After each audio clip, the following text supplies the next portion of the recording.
네, 미국 증시 분위기를 생생하게 전해드리는 이항영의 월가이드 시간으로 돌아왔습니다. MTN 이항영 전문위원님과 함께합니다. 안녕하세요. 네, 안녕하세요. 네, 지난주 금요일장에서 이 3대 지수가 최근 흐름이랑 비교해봤을 때 조금 비교적 낙폭이 컸거든요. 구체적인 수치가 어땠는지 일단 시장 전반적인 분석부터 내려주세요. 네, 맞습니다. S&P 500이 1.3%나 떨어졌습니다. 다우지수는 1.6% 떨어졌고요. 나스닥도 1% 약간 못 미치는 정도 하락했지만 최근에 보면 이렇게 하락한 날이 또 많지는 않았습니다. 세인트 연방은행 총재죠. 제임스 블라드가 인터뷰를 했는데요. 여기서 이제 나온 발언들이 보면 딱 결론적으로 이거 아닙니까? 지금 생각보다 빨리 미국 경기가 회복되고 있는 느낌, 그러다 보니 인플레이션 우려가 분명히 현존하는 것이 되겠고요. 연준에서의 그런 발표문과 달리 자기는 내년도 말이면 금리를 올려야 된다고 생각한다. 이런 정도가 나오면서 시장에 영향을 미쳤다라고 일단 이해하시면 되겠습니다. 그러다 보니 11개 섹터가 모두 하락하는 모습이었고요. 여기 하락하는 데는 예외가 없었습니다. 그동안 상대적으로 강했던 기술주도 1% 가까이 내렸고요. 에너지나 금융주 모두 전반적으로 2% 넘는 하락, 유틸리티도 2.6%나 하락했습니다. 바로 말씀드렸던 제임스 블라드 연방은행 총재 때문에 그런데요. 인플레이션이 당초 예상보다 빠르게 진행된다는 것들, 그리고 말씀드렸다시피 내년도 말이면 금리를 인상해야 된다, 이런 얘기를 하는 거죠. 당연히 이제 흔히 얘기해서 비둘기파와 매파가 있는데요. 지금 어떤 기조 자체를 어떤 매파적인 기조로 바꾸는 것은 지금 시점에서 당연하다는 시각을 발표한 것이 시장에 여하튼 하락의 빌미를 제거한 것은 분명하겠습니다. 네, 블라드 총재가 갑작스럽게 내년 말부터 금리 올릴 거야 라고 발언을 하면서 시장이 좀 많이 놀라는 그런 하루를 보냈던 것 같은데요. 이 블라드 총재는 기존에 연준 내 대표적인 비둘기파로 통하던 그런 인물이기 때문에 단번에 매파로 돌변했다는 점이 조금 더 충격이 클 수밖에 없었던 것 같습니다. 그럼 이 인플레이션이나 금리에 대한 월가 전반의 의견도 들어봐야 될 것 같은데요. 어떤 네. 의견이 있을까요? 트위스트 어드바이저리의 수석 투자 전략가 키스러는 이런 얘기를 하고 있는데요. 인플레이션을 진정시키기 위해서 연준의 정책이 생각보다 빨리 좀 진행될 수 있다는 것 자체는 부담스러운 소식이라는 얘기죠. 그렇기 때문에 소위 가치주에 대한 시각을 지금 바로 버릴 필요는 없다는 거. 그렇기 때문에 최근에 다시 한번 논쟁이 붙는 것이 기술주가 많이 포진되어 있는 성장주냐, 아니면은 경기 민감주가 많이 포진되어 있는 가치주냐에 대한 논쟁이 심한데요. 이쪽은 당연히 가치주 이런 것들도 여전히 버려서는 안 된다, 그런 시각을 보여주고 있겠고요. 네드 데이비스 리서치에서는 이런 얘기를 하고 있습니다. 지금 그럼에도 불구하고 큰 조정 없이 글로벌 강세장이 2021년 내내 계속될 것이라는 얘기를 하고 있습니다. 가장 핵심적인 것은 역시 실적 자체가 긍정적이라는 것이 되겠고요. 또 하나는 달러 약세가 이어진다는 것 자체도 해외에서의 자금 유입이 충분히 기대된다는 측면에서 긍정적인 시각을 갖고 있다는 것도 확인하실 필요가 있겠습니다. 네, 생각보다 빨리 긴축에 들어갈 수 있겠다는 예상 점점 커지는 한편 또 강세장이 계속해서 이어질 거라는 전망도 제시되고 있다는 부분 확인해 봤고요. 계속해서 금요일장 주요 종목들의 흐름도 체크해 보도록 하겠습니다. 아무래도 시장이 약했다 보니까 대부분 떨어졌죠. 네, 맞습니다. 대부분이 떨어졌는데요. 지난 금요일날, 목요일날, 금요일날 실적을 발표한 기업들이 주택 관련 업체인 레나라든가 어도비 정도가 있겠는데요. 이 두 개가 실적 관련 종목으로 이제 크게 오른 것 제외하고는 대부분의 우리가 알만한 것들은 적건 많건 주가 좀 떨어지는 하루가 되겠습니다. 레나는 3.72%나 올라갔는데요. JP모건에서는 중립해서 바로 매수를 올려놨습니다. 목표 주가를 115달러에서 141달러까지 올려놨었고요. 어도비는 이제 저희가 금요일 아침에도 말씀드렸는데요. 목요일날 미국 시간 목요일날 장 마감 후에 실적을 발표했는데요. 2.58%나 올라가면서 사상 최고가를 기록했습니다. 반면에 이제 유가 같은 것들이 다시 하락세로 돌아서면서 세브론이 3.7% 떨어졌고요. 골드만삭스도 3.5% 떨어졌습니다.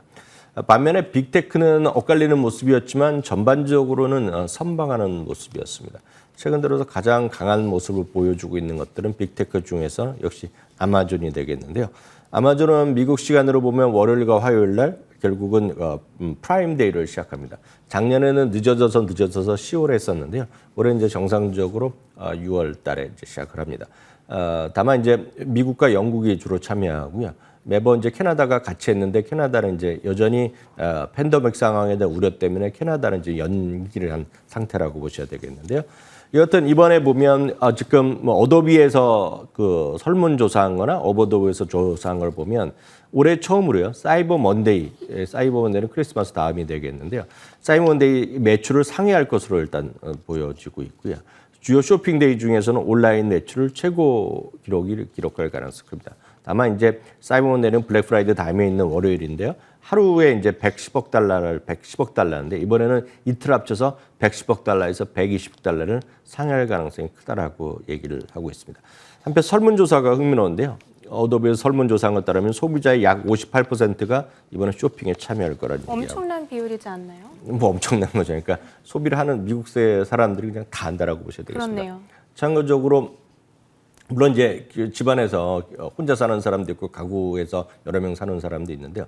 참고적으로 이제 어도비의 그 아마존의 프라임 멤버십 아실 것 같습니다. 제가 알기로는 지금 미국에서 119달러인데 연간 119달러인데 지금 1억 4,500만 명이거든요. 네. 미국 내는 1억 4,500만 명 그리고 전 세계에서 2억 명입니다. 근데 이번에 참여하는 사람들이 물론 해외에서도 가능하겠지만 미국에서 주로 본다 그러면 1억 4,500만 명인데 요 1억 4,500만 명만 보면 딱 전년 대비 25%가 늘어났거든요. 그러니까 네. 더 많은 사람이 참여하는 건 분명하겠고요.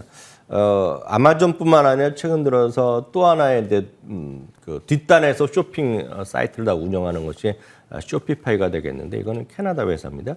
쇼피파이가 좀 초강세를 보이면서 사상체 효과에 바짝 근접한 상황이기 때문에 최근 들어서 이 어떤 앞서도 이제 하이브리드 워킹이나 하이브리드 개념 얘기해 주셨는데 그런 것들이 지금 전부 다 잘 나가고 있다라고 일단 이해하시면 되겠습니다. 네, 빅테크주들 가운데에서는 아마존이 아무래도 이 프라임데이 기대감으로 인해서 조금 좋은 흐름을 보였던 것 같은데 그 밖의 팡주들은 그래도 떨어지는 흐름이었거든요. 한번 체크해 볼까요? 네, 맞습니다. 구글도 한 1.34%가 떨어졌고요. 애플도 이제 1%가량 떨어졌습니다. 마이크로소프트도 0.56% 떨어졌습니다. 반면에 이제 엔비디아는 결국은 종가로 보면 0.1% 떨어졌지만 그 전날은 제퍼리에서 $850를 내오면서 최고의 목표 주가를 제시했는데요. 하루 만에 그 1등 목표가 바뀌었습니다. 뱅크 오브 아메리카에서 $800에서 무려 $900를 목표 주가를 상회시키면서 지금 월가 최고 목표 주가까지 나왔다는 것도 참여하시면 좋겠습니다. 네, 이렇게 금요일장 종목들 흐름까지 체크해봤고요. 이제 채권 시장에 대한 이야기를 좀 해볼게요. 이 블러드 총재의 발언이 전해진 이후에 이 금요일장에서 2년물 국채 금리는 급반등을 했고요. 10년물 금리는 반대로 1.4%대로 하락하는 흐름이 나타났습니다. 그런데 이 채권 시장 흐름이 달러에도 영향이 좀 있었던 것 같은데 이 부분도 짚어주세요. 네, 맞습니다. 채권 시장의 변동폭이 조금씩 확대되고 있습니다. 당연히 이제 10년물 금리가 좀 올라갔다가 바로 그런 멘트가 나오면서 올라갔다가 결국은 소폭 또 하락하면서 마감인데요. 반면에 2년물 금리는 제법 많이 올라갔습니다. 0.217%가 전날이었는데요. 지난 금요일 날은 0.254%로 올라갔고요.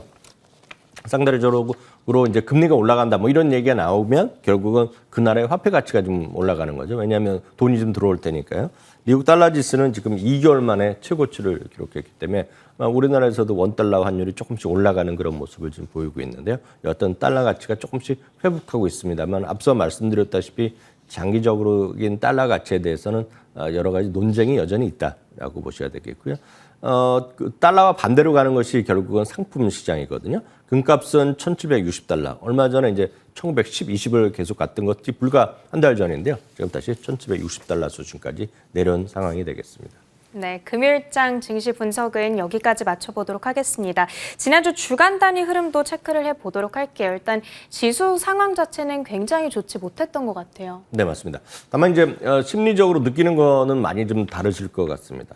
이제 다우지수는 3.4%나 주간 단위 떨어지면서 작년 10월 이후 최대폭으로 떨어졌습니다. 그렇기 때문에 8개월 만에 하락폭으로 보면 가장 많이 떨어졌고요. S&P 500이 2% 가까이 떨어졌는데 나스닥은 그 주간 단위 또 사상 최고까지 갔다 왔는데 결국은 0.3% 하락했는데 소위 기술주 이런 것들이 많이 반등했기 때문에 기술주를 선호하고 많이 갖고 가셨던 분들은 또 지난주가 그렇게 나쁘진 않았을 거라고 봅니다. 그렇기 때문에 늘 말씀드리지만 주식은 본인의 시각에 따라서 좋다는 사람도 있고 나쁘다는 사람도 있는데요. 전반적으로 저희는 S&P 500 기준을 말씀드리면 2% 하락한 게 것으로 보는 게 맞겠고요. 말씀드렸다시피 그림 보여드리면 다우지수 하락폭이 작년 10월 이후 최대폭의 하락한 걸 다시 한번 확인할 수 있겠습니다.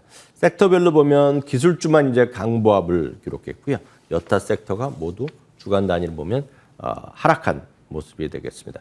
다음은 이제 주요 종목으로 좀 보여드리겠는데요. 대부분에 보면 그림 자체가 하락한 것이 많았습니다. 여기서 다시 한번 확인드리지만 미국과 한국은 색깔이 반대입니다. 미국은 이제 초록색이 상승이고요. 빨간색 내지 이제 약간 진한색 이런 것들이 이제 떨어진 겁니다. 그래서 색깔 자체가 아주 선명한 것은 많이 올라간 거, 선명한 빨간색이면 많이 떨어진 건데요. 딱 보시면 여러분들 보시기에 선명한 초록색을 눈에 띄는 것은 딱 아마존 하나가 보이실 것 같습니다. 그래서 아마존이 제일 많이 올랐다. 상대적으로 애플 같은 것도 올랐지만 뭐 2.4% 정도 올랐다라고 보셔야 되겠고요. 빨간색은 이제 여기저기 이제 색깔이 많죠. 프리포트 맥모래 이제 구리 관련주인데요. 14%나 떨어졌고요. 뉴코드 철강입니다. 12%가 떨어졌습니다. 즉 지금 소재 관련주들이 일제히 지금 한 2주일 만에 주가가 많이 좀 쉬는 모습이 되겠고요. 금융주도 떨어졌고 버크셔에서도 4%나 떨어졌습니다. 월마트나 비자도 각각 4%와 2% 떨어진 한 주간이 되겠네요. 네, 주간 단위 흐름이 사실 그렇게 좋지만은 않은 그런 한 주였습니다. 특히 다우지수가 작년 10월 이후 가장 부진한 그런 한 주를 보냈다 보니까 아무래도 국내 투자자들이 체감하는 흐름과는 조금 다른 그런 분석이지 않았을까 싶습니다. 이제는 이번 주 또 힘차게 대응할 준비를 해보도록 할게요. 일단은 다양한 증시 이벤트들이 준비되어 있기 때문에 스케줄 정리부터 부탁드리겠습니다. 네, 이번 주에는 아마 그 지난주 금요일 날 제임스 브러드 연방은행 총재가 나름은 충격적인 이벤트 인터뷰가 있었기 때문에 그런 데 후속 얘기가 나올 텐데요. 오늘 이분이 또 한 차례 또 연설이 예정돼 있습니다. 그렇기 때문에 이분의 또 갑자기 또 금요일 날 얘기를 바꾸지 않지 않겠습니까? 뭐 그런 모르지만 하여튼 오늘 다시 한번 하겠고요. 그 다음 날 화요일 날이 이제 그 제롬 파월 의장의 연설입니다. 제롬 파월 의장도 마찬가지죠. 지난주 목요일 날 금리는 당장 이렇게 움직이는 게 아니다 얘기했는데 연방은행 총재가 이렇게 얘기했는데요. 역시 아시다시피 약간 더 높은 사람은 FOMC 의장이거든요. 그러니까 화요일 날 또 뭐라고 기존의 시각을과 그리고 아마 질문에서 블러드 총재 얘기에 대해서 또 커멘트를 요청하면 또 얘기를 할 거 아닙니까? 네. 그래서 이런 것들이 아마 월요일과 화요일 날은 경제 지표보다는 이 두 명의 입에 많이 귀를 기울일 수밖에 없을 것 같고요. 이번에 실적 관련된 거는 여러분들 아실 만한 것들은 세 회사 정도가 있겠습니다. 수요일 날은 위네바고라는 회사가 있는데 위네바고는 아마 우리나라에서도 아웃도어 캠핑이나 이런 것들, 모터홈 이런 거, 자동차 좋아하시면 아실 텐데요. 세계 최대 회사에 한 3개가 있는데 그 중에 하나가 위네바고입니다. 그래서 모터홈 만드는 회사라고 보셔야 되겠고요. 그 다음에 24일 날은 여러분들 많이 좋아하시는 나이키의 실적 발표가 있다는 정도 참고하시면 되겠습니다. 네, 지난주 블러드 총재의 갑작스러운 스탠스 변화가 주목을 많이 받았던 만큼 이 월요일, 화요일 예정되어 있는 연준 인사들의 연설이 이번 주 가장 주된 어떤 장중 변동성 요인이 되지 않을까 싶은데요. 여기서 어떤 핵심 포인트들 나오는지 저희가 이 시간 통해서 다시 정리해 드리도록 하겠습니다. 오늘도 미증시 판단은 MTN 이항영 전문위원님과 함께했습니다. 고맙습니다.